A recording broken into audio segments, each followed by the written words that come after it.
అచ్చమైన తెలుగుదనం, చూడ చక్కని ఫ్యామిలీ, ఇంటిల్లి పాది చూసుకుని సరదాగా నవ్వుకునే కాంటెంట్.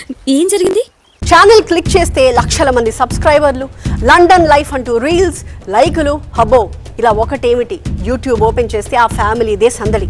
యాపిల్స్ కొనుక్కొస్తే ఒక యాపిల్ పుచ్చిపోయింది. ఎంత పెద్ద స్కామ్ చేశాడు. పుచ్చిపోయిన యాపిల్ ఎలా అమ్ముతాడు? మాది కళాకారుల ఫ్యామిలీ అండి. ఎవరన్నా తగులుకున్నారంటే మేము అలాగే ఇన్వాల్వ్ అయిపోతామండి. నందూస్ వరల్డ్ అంటూ హోల్ తెలుగు వాళ్ళలోనే ఫుల్ క్రేజ్ సంపాదించుకున్నారు. రమానందన, ఆమె భర్త మధుకర్ లగ్జరీ లైఫ్ ని లీడ్ చేస్తూ రీల్స్ లో క్రేజ్ పెంచుకుంటూ బాగా పాపులర్ అయ్యారు. నందు వరల్డ్ అనేది బాగానే పాపులర్ అయింది. అమ్మాయి లండన్ లో ఉన్నటువంటి తెలుగు అమ్మాయి. నమ్మించి గొంతుకులు కొయ్యాలా, నల్లగా తడిగుడ్డ కప్పి గొంతుకులు తెగ్గొయ్యాలా.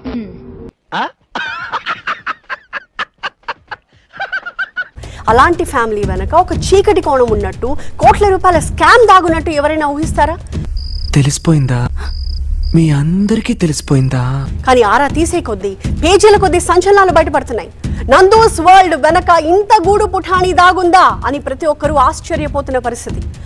ఎన్ని దారుణాలు సార్. ఇంతకీ నందూస్ వరల్డ్ పేరుతో నందన దంపతులు కోట్లు వసూలు చేశారా? ఇది వ్యాపారం. అరే గోక్కుని తినేటోడి దగ్గర గీక్కొని తినేడు వ్యాపారమారా సైతాన్. ఒక రకమైన వాయిస్ తో, ఆకట్టుకునే కాంటెంట్ తో వ్యూవర్స్ ని కట్టిపడేశారా? దాని నోరు ఎప్పుడైనా చూసావా? బౌర్ కప్పల ఎంత ఉంటది.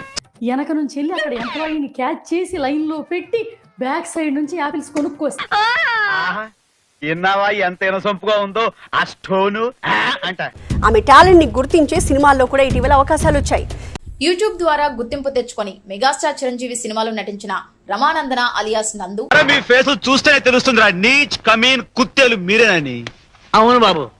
కానీ తెరపైనే కాదు, తెర వెనక కూడా ఆమెకి లక్షలు వసూలు చేసి బురిడి కొట్టించే టాలెంట్ ఉంది అంటూ, వీసా రెన్యువల్ చేస్తామంటూ, సిఓఎస్ సర్టిఫికెట్ ఇప్పిస్తామంటూ కొందరి దగ్గర నుండి కొన్ని లక్షల రూపాయలు తీసుకొని మోసం చేశారనే ఆరోపణలతో ఇబ్రహీంపట్నం పోలీస్ స్టేషన్ లో కేసు నమోదైంది. అందులో తప్పే ఉంది. అది ఆర్ట్ అంటే ఆర్టిస్టులు కూడా అరెస్ట్ చేస్తున్నారు. అమ్మాయి మీద కంప్లైంట్ అన్నటువంటిది పోలీసులు సమగ్రమైన దర్యాప్తు చేసి ఏది లెక్క తేలుస్తారు చూడాలి. ఎందుకంటే ఆల్రెడీ అమ్మాయి చిరంజీవి సినిమాలో కూడా నటించింది కాబట్టి.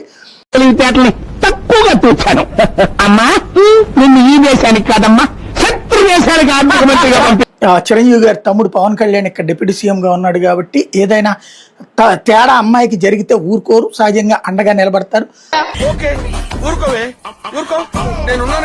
అమ్మాయి తప్పు చేస్తే వీళ్ళేమి వదిలిపెట్టమని చెప్పరు, శిక్షించమని చెప్తారు. కాబట్టి ఏం జరుగుతుందో చూద్దాం.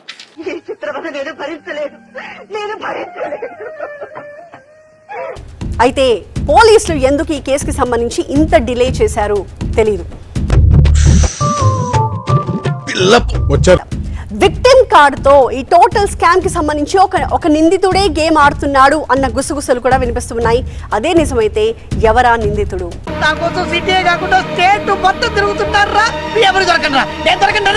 నందనకు మధ్యవర్తికి పంపకాల్లో తేడా రావడంతో ఇప్పుడు కేసు వివరాలు బయటకు వచ్చాయా అన్న అనుమానాలు కూడా వ్యక్తమవుతూ ఉన్నాయి.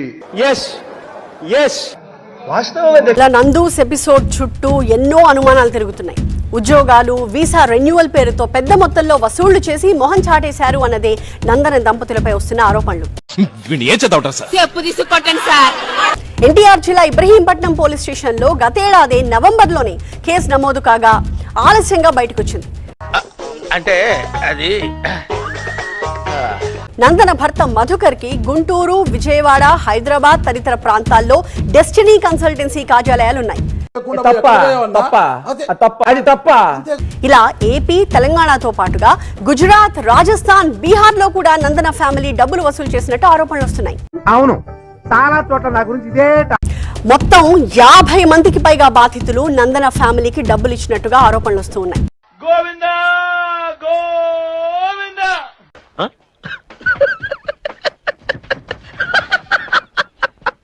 యూకేలోని నందు కంపెనీల్లోనే ఉద్యోగాలు ఇప్పిస్తామని చెప్పి వీళ్ళు వాళ్ళకి హామీ ఇచ్చినట్టుగా తెలుస్తోంది. అయితే ఒక్కొక్కరి నుంచి దాదాపు 20 లక్షలు వీళ్ళు వసూలు చేశారట.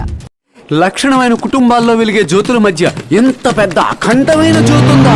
తీరా అక్కడికి వెళ్లిన తర్వాత ఉద్యోగం ఇవ్వకుండా ఒక హోటల్లో ఉంచి టైం పాస్ చేయిస్తున్నారు అని బాధితులు ఆరోపిస్తున్నారు. ఎవరు మీరు? ఏంది బ్రోడు? వాడు వెళ్ళి కదా మన సిచ్యువేషన్ వచ్చింది. చూడు బ్రో అన్ని చూద్దాంలే. చూడటం కాదండి, మీరు చెయ్యాలంతే. సరే మీరు ట్రై చేస్తారన్నారంటే అది ఓకే అయిపోయినట్టు.